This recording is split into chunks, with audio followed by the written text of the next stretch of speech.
전통적인 지능 이론과 지능 검사는 인간의 재능을 지나치게 좁게 개념화했었죠.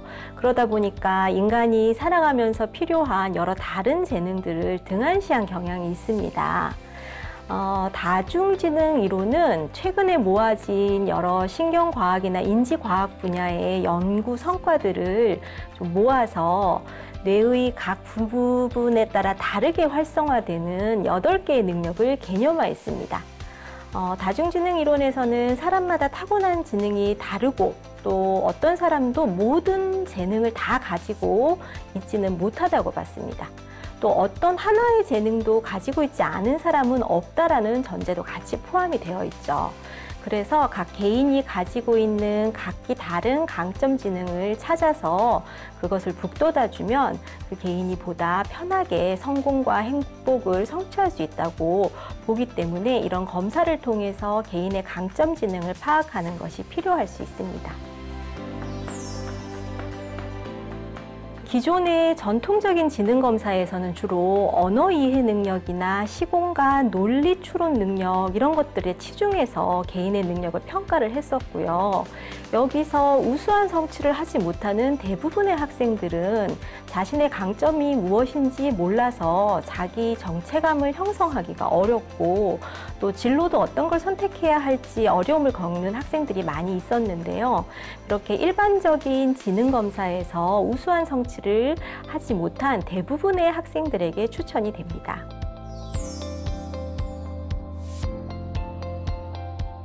학생의 경우는 자신에게 가장 높게 나온 강점 지능이 무엇인지를 확인해서 그거를 자기 이해의 근거로 삼고요.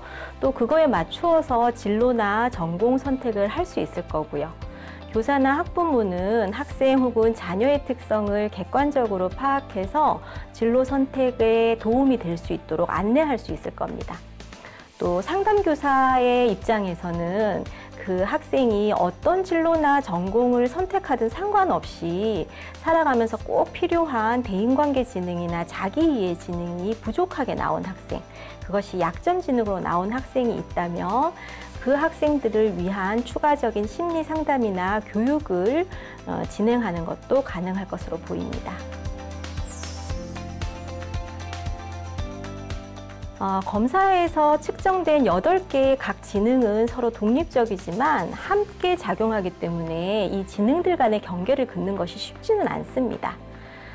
가드너는 다중지능을 이렇게 지필 형식의 검사를 통해서 측정하는 걸 권장하지 않았어요. 일상에서 그 개인을 꾸준히 관찰하면서 어떤 강점이 있는지를 파악하는 것을 보다 바람직하게 생각했습니다.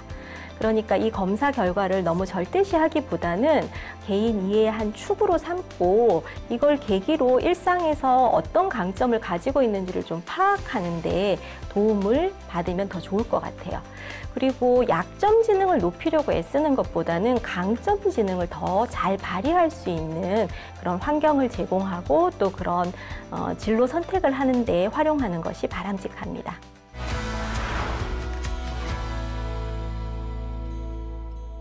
다중지능 이론에서는 지능을 모두 8가지로 구분해서 개념화했습니다.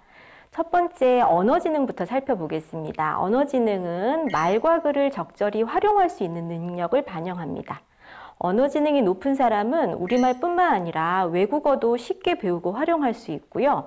다양한 어휘를 세련되게 또 조리 있게 잘 할 수 있죠. 말이나 글 속에 담긴 여러 가지 다른 의미를 민감하게 잘 파악하기 때문에 국어나 영어와 같은 언어 관련 교과는 물론이고요. 다른 여타의 과목에서도 우수한 성적을 받는 경향이 있습니다. 우리 검사 문항에서는 나는 글을 읽은 후 그 내용을 잘 요약할 수 있다. 나는 내 또래 친구들에 비해 어휘력이 풍부하다. 나는 책이나 글을 읽을 때 그 내용을 다른 친구들에 비해 쉽게 이해하는 편이다 같은 문항으로 확인하고 있습니다. 언어 지능이 높은 대표적인 위인으로는 섹스피어, 해밍웨이, 톨스토이 같은 작가도 있고요. 또 우리나라의 주시경이나 윤동주 같은 분도 있죠. 이런 언어의 지능이 높은 학생들은 인문이나 어문, 사회, 법 계열의 다양한 학과들을 선택할 수 있습니다. 그리고 대표적인 직업으로는 변호사나 아나운서, 기자, 리포터, 방송작가 같은 그런 직업들도 추천할 수 있죠. 두 번째, 논리, 수학, 지능의 경우에는 말 그대로 논리적이고 체계적인 사고를 통해서 과학적이고 수학적인 문제 해결 능력을 반영하는 능력입니다. 논리, 수학, 지능이 높은 사람은 호기심이 많고 추상적인 개념을 잘 이해할 수 있죠. 이들은 기호나 상징을 쉽게 터득하고 그것을 이용해서 논리를 구성할 수 있기 때문에 꼭 눈에 보이거나 손으로 조작할 수 있는 도구가 없더라도 머릿속으로 가설을 만들고 추론을 해서 결론을 이끌어낼 수 있습니다. 그러니까 과학이나 수학 같은 그런 과목에서 법칙이나 규칙을 이해하는 속도가 빠를 수 있죠. 이들은 문항에서는 나는 수학의 도형이나 기하 단원을 공부할 때 남들보다 쉽게 잘 이해한다. 나는 물건값을 더하거나 할인을 계산을 잘 할 수 있다. 나는 다른 친구들이 풀지 못하는 어려운 수학 문제를 잘 푼다. 같은 문항에서 매우 그렇다에 응답하기 쉽겠죠. 우리가 아는 대표적인 논리, 수학, 지능이 높은 사람은 아인슈타인, 퀴리, 또 갈릴레이, 최무선, 장영실 같은 과학자들이 많습니다. 논리, 수학, 지능이 높게 확인되는 학생들의 경우에는 경제, 경영이나 이과, 공학, 의학 계열의 학과를 선택하는 것이 바람직하겠죠. 대표적인 직업군도 과학자나 연구원, 엔지니어, 또 프로그래머, 의사 같은 그런 직업들이 추천됩니다. 세 번째 지능은 시공간 지능입니다. 입체적인 공간에 대한 이해와 인식 능력을 반영을 하고요. 시공간 지능이 높은 사람은 사물의 색깔, 모양, 공간, 형태의 관계를 잘 분석하고 그 차이를 쉽게 변별할 수 있습니다. 그러니 기계나 입체적인 사물을 잘 조작할 수 있죠. 시각적이고 입체적인 자료, 도표, 그림 등을 잘 이해하고 기억하기 때문에 만들기, 그리기, 도형, 기하학 같은 영역에서 높은 관심과 흥미를 보이게 됩니다. 검사 문항에서는 나는 건축이나 공간 디자인에 관심이 많다. 나는 다른 사람들로부터 손재주가 좋다라는 말을 자주 듣는다. 나는 시간 날 때마다 틈틈이 그림 그리는 것을 즐긴다. 같은 문항에서 매우 그렇다에 응답하기 쉽습니다. 우리가 잘 아는 시공간 지능이 높은 인물로는 피카소, 다빈치, 가우디, 샤넬, 김정호, 김홍도 같은 국내외 예술가들과 또 건축가가 해당이 되겠죠. 당연하게 이들이 선호하는 학과는 건축이나 미술 계열의 학과입니다. 그러니까 건축학과나 디자인 관련된 과들을 선호할 수 있고요. 직업도 건축이나 일반적인 그런 이제 예술 계열의 혹은 조종사나 큐레이터 같은 이런 시각적인 정보를 많이 다루는 직업을 선호할 수 있습니다. 네 번째, 자연지능입니다. 자연지능은 동물과 식물, 그리고 동물과 식물의 성장에 영향을 미치는 날씨나 환경 같은 기타의 요소들의 관계에 관심을 갖고 그것들을 체계적으로 분류할 수 있는 능력을 반영합니다. 자연계의 자원을 이용하고 분류하는 능력이 우수하고 동식물과 환경 보존에도 많은 관심을 가지고 있습니다. 그러니 실내 활동보다는 자연을 접할 수 있는 외부 활동을 선호하고요. 과목도 생물이나 지구과학 같은 과목에 흥미를 보입니다. 문항에서는 나는 동물을 좋아하고 잘 돌본다. 나는 수의사, 생물학자, 환경운동가 등 동물이나 환경 관련 직업을 갖고 싶다. 나는 동물과 교감을 잘한다. 같은 문항에서 매우 그렇다에 응답하는 경향이 있고요. 자연지능이 높은 유명인 중에는 다윈, 파브르, 제인구달, 우장춘 박사, 그리고 석주영 박사 등이 있습니다. 이들은 동물과 관련된 자연계열 학과들을 선호하죠. 그러니까 생물학과나 수의학과, 또 환경공학과, 생명공학과 이런 것들을 좋아하고요. 관련된 직업도 그런 학과를 졸업하고 할 수 있는 학자나 환경운동 혹은 교사 중에서도 생물이나 지구과학 교사가 대표적이라고 할 수 있습니다. 다음으로는 신체운동지능인데요. 신체운동지능은 자신의 몸에 대한 감각과 조절 능력이 높은 사람들이 우수하게 나타납니다. 몸에 근육이 잘 발달되어 있고 튼튼하기 때문에 빠르고 유연하고 몸과 관련된 대부분의 활동을 다 잘하죠. 실외에서 몸을 많이 움직여서 하는 활동을 할 때 집중을 잘하고요. 전체 대근육뿐만 아니라 소근육도 잘 발달되어 있어서 손재주가 뛰어나고 그래서 마술과 같은 활동에서도 우수한 모습을 보입니다. 몸을 움직여서 따라하거나 직접 해보는 활동을 통해서 학습을 할 때 그 효과가 높게 나타나고요. 당연히 체육교과에서 우수한 성적을 받습니다. 문항에서는 나는 친구들에 비해 달리기나 높이뛰기를 잘한다.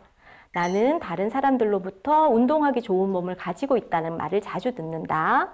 나는 몸으로 하는 일이나 활동을 좋아한다. 같은 문항에서 매우 그렇다에 응답하기 쉽습니다.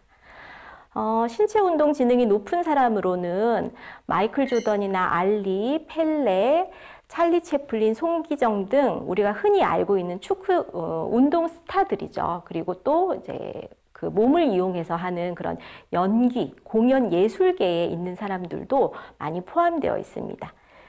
그러니까 진로도 그런 체육이나 무용 관련된 혹은 연극, 영화 관련된 그런 과들을 선호하고요. 또 몸을 많이 움직여야 되는 경찰학과나 경호학과 이런 쪽도 잘 맞을 수 있습니다.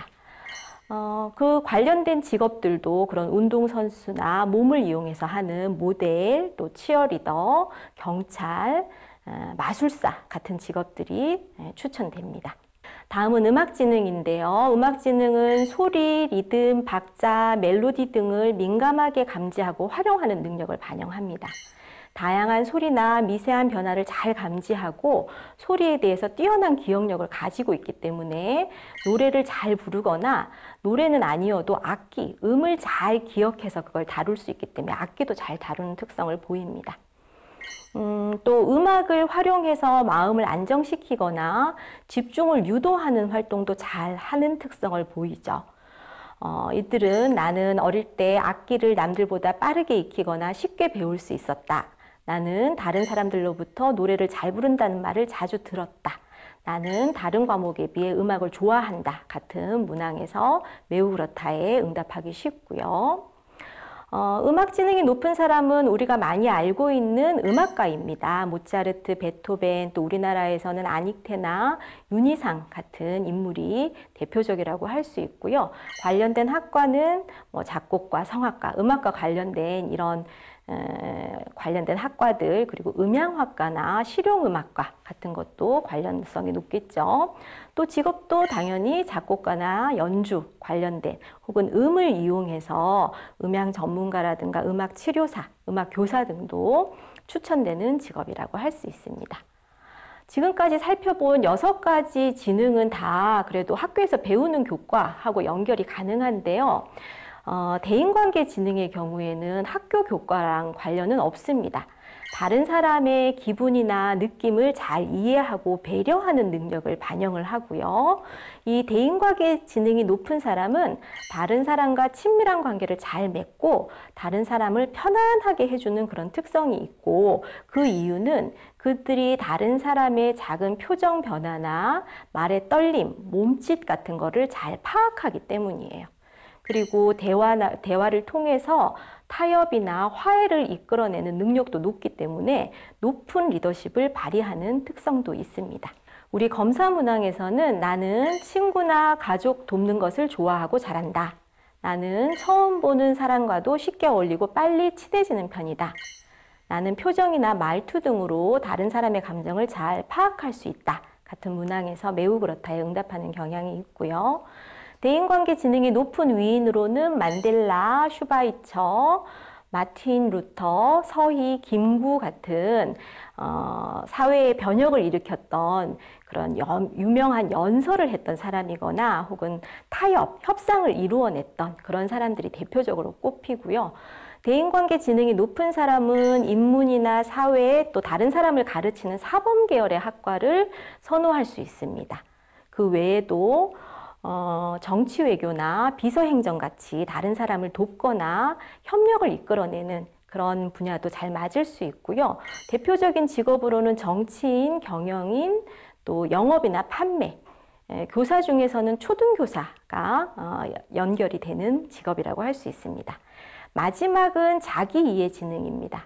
자기이해 지능은 자신의 생각과 느낌, 욕구에 대한 이해 능력을 반영하는 거예요. 자기이해 지능이 높은 사람은 자기가 뭘 원하는지, 뭘 잘하는지, 또 어떤 걸 할 때 기분이 좋아지는지 이런 것들을 잘 파악하기 때문에 자기의 스트레스 원인, 인생의 목표 이런 것들도 자신한테 적합한 수준으로 잘 발달시킬 수 있습니다. 정서 조절 능력도 뛰어나고 자기관리 능력도 높기 때문에 웬만한 위기 상황에서도 스스로를 잘 성찰해서 그 위기를 잘 극복하는 특성이 있습니다. 우리 문항에서는 내가 좋아하는 것과 그것을 좋아하는 이유를 잘 알고 있다. 나는 내 목표 달성에 필요한 계획을 잘 세운다. 나는 내가 미래에 어떤 일을 하고 싶은지 명확히 알고 있다. 와 같은 문항에서 높은 응답을 하고요.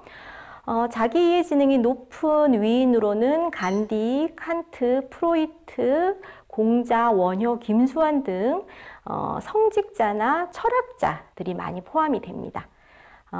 그래서 자기이해 지능이 높게 나온 학생의 경우에는 인문이나 사회 혹은 예술 계열의 학과가 잘 맞을 수 있고요. 관련된 직업도 철학이나 성직이나 또 인간의 심리를 다루는 심리학자나 상담심리사 같은 직업도 추천이 됩니다. 이렇게 다중지능 이론으로 개인을 이해하게 되면 기존에 아인슈타인은 천재다라고 했던 것이 아인슈타인은 논리 수학 지능이 매우 뛰어나 그래서 과학 분야에서는 아주 탁월한 성취를 만들었지만 대인관계 지능이나 언어 지능이 부족해서 의사소통의 어려움을 겪었고 또 여러 관계의 어려움을 겪었던 사람이다. 이렇게 설명을 할 수 있고요. 또 의사가 되려면 머리가 좋아야 된다. 라고 하는 것도 의사로 성공하기 위해서는 논리 수학 지능과 언어 지능, 대인관계 지능 등이 높아야 한다. 이렇게 이야기할 수 있습니다. 교육을 통해서 8가지 지능을 어느 정도 개발할 수는 있고 또 강점을 개발하고 단점을 보완하는 그런 활동이 일어나는 것이 바람직하지만 그렇다고 여기 나와 있는 모든 지능을 다 고루 높게 개발시킬 필요는 없습니다. 개인별로 강점 지능을 파악해서 그것이 잘 발휘되기 쉬운 환경, 진로 등을 제시하여 도움을 주는 것이 바람직합니다.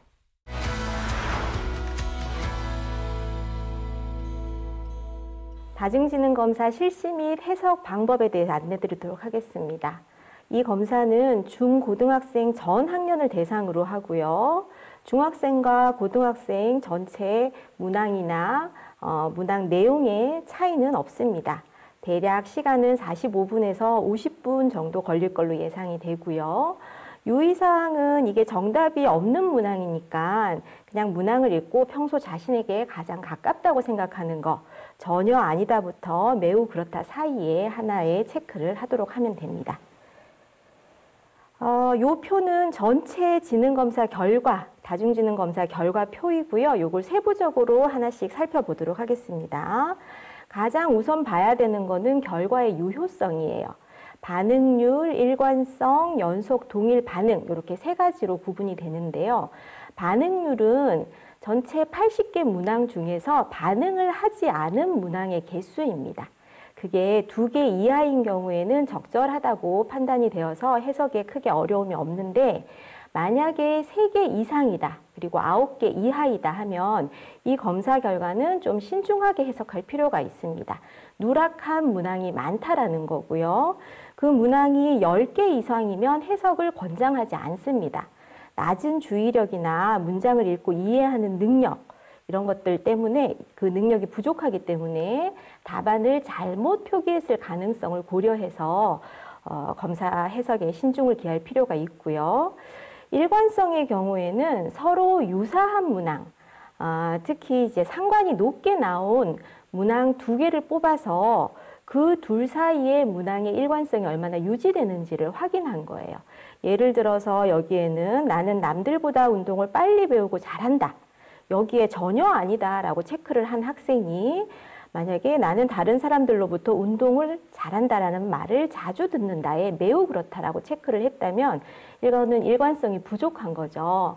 이런 문항이 2개 이상인 경우에는 일관성이 낮다라고 평가가 되기 때문에 여기에 문제가 나타나게 되면 이후 해석 과정을 거치지 않는 게 좋고요. 연속 동일 반응의 경우에는 같은 것에 계속해서 응답을 하는 경우예요. 예를 들어 보통이다에 계속 응답을 하거나 매우 그렇다에 계속 응답을 하는 경우. 그런 게 이제 6문항 이상, 1회 이상 나타나거나 4문항 이상을 3번 이상 하는 경우에는 연속 동일 반응에 문제가 나타나게 되고요. 이 경우에도 이제 신뢰할 수 없는 결과이니까 신중을 기하라는 그런 이제 해석이 같이 나오게 됩니다. 여기에서 기준에 맞게 응답했으므로 결과를 신뢰할 수 있다라고 나오면 그 이후에 다중지능 전체 프로파일을 보시면 됩니다. 여기에는 8가지 다중지능 중에 어떤 것이 높고 어떤 것이 낮은지를 그래프로 보여준 거고요. 이어서 세부 프로파일에서는 가장 높은 것부터 가장 낮은 게 순차적으로, 그러니까 이 경우에는 자연 친화 지능이 가장 높고 자기 이해 지능이 가장 낮게 나온 거죠. 이렇게 세부적으로 숫자를 확인하고 그 옆에서는 나의 1순위 지능과 가장 유사한 인물에 대한 설명이 나옵니다. 그 위인들 중에서 특정 지능이 가장 높았던 지능, 대표적인 인물이 아이들한테 대화하는 방식으로 이야기를 전개를 하고요. 관련돼서 이런 지능이 높은 사람의 특징, 그리고 이런 사람들이 선택하면 좋은 직업, 이런 것들에 대한 안내도 같이 있으니까 이걸 읽어보면서 활동을 하면 되고요. 여기 숫자가 나오는데 그 숫자는 평균이 50이고 표준 편차가 10으로 환산한 T 점수인 것을 유념하셔야 돼요. 이게 100점 만점인 숫자가 아니고, 교사분들은 아마 이 숫자가 좀 익숙하실 텐데 학생들의 경우나 학부모의 경우는 100점 만점을 기준으로 생각했을 때 60 이랬을 때 이 60이 어떤 의미인지 잘 모르고 그냥 낮다 이렇게 평가하기가 쉽죠. 잘 아시겠지만 정상 분포를 가정했을 때 40에서 60 사이에 인구의 대부분 한 70% 정도가 요 범위 안에 점수가 나오기 때문에 엄밀하게는 68.26%예요. 이 경우에는 특이점이 없다고 그냥 보시면 되고요. 60점 이상 넘어갔을 때 상위 한 16% 정도에 해당이 되고 40점 이하로 떨어졌을 때는 하위 16% 정도에 해당되니까 약간 그런 성향이 있다 정도로 보면 됩니다. 반면에 한 70 이상 넘어가게 되면 아주 뚜렷한, 왜냐하면 상위 한 2%, 하위 2%, 30점 이하인 경우에는 하위 2%에 해당이 되겠죠. 매우 뚜렷한 강약점을 나타내니까 그 숫자가 100점 만점이 아니라 평균이 50이고 표준 편차가 10인 점수로 안내를 해주시면 되겠습니다. 이렇게 프로파일을 봤을 때는 대체로 학생들의 경우에는 어떤 하나가 뚜렷하게 높고 나머지 것이 낮기보다는 보통 그런 경우를 레이저형이라고 얘기를 하는데요. 그런 레이저형은 아주 강한 그런 특성을 가진 예술가나 과학자들한테서 많이 나타나고요. 보통 전문 분야에서 오랜 기간 숙련한 사람들한테 나타나는 특징이기 때문에 지금 우리 중고등학생의 경우에는 대부분 서치라이트형의 프로파일을 보일 거예요. 몇 가지는 좀 높고 몇 가지는 낮고 이런 특징이 일반적이다 이렇게 이해를 하시면 됩니다. 이어서 계속 그 강점 지능과 관련한 설명들이 나오죠. 2개를 안내를 합니다. 가장 높게 나온 지능, 그것에 대한 해석과 추천 학과, 추천 직업 이렇게 열거가 되고요. 2번째로 높게 나온 강점 지능에 대해서도 마찬가지로 안내가 됩니다. 또 약점 지능에 대해서도 나오는데요. 8가지 중에 가장 낮게 나온 거, 그것에 대한 설명이 나오는데 이 경우는 대인관계 지능이나 자기이해 지능이 해당되지 않은 경우에는 크게 염려할 필요가 없습니다. 다중지능에서는 약점 지능을 올리는 걸 권장하는 것보다는 강점 지능을 더욱 강화해서 자신한테 도움되는 방향으로 활용하는 것을 강조하기 때문에 약점 지능이 대인관계나 자기 이해가 아닌 경우에는 크게 의미 있게 보지 않아도 될 것 같아요. 그리고 그거에 대한 보완도 같은 맥락으로 이해를 하시면 됩니다. 학생들은 이제 이렇게 자기 내용을 보고 나서 그 뒷장을 보면 개인용 워크시트가 있어서 이런 활동들을 같이 하면서 검사 결과를 자기한테 도움되는 방향으로 활용할 수 있게끔 되어 있으니까 이 워크시트는 뭐 재량 수업 시간 같은 걸 활용해서 같이 해보면 도움이 되고요. 선생님들이 전체 학급 학생들의 특징을 좀 보고 싶으실 텐데 그럴 때는 학급 검사 결과, 전체 학생의 특징과 그 학생별로 가장 높게 나온 것, 낮게 나온 것이 일목요연하게 수치로 제시되니까 이걸 활용하시면 됩니다.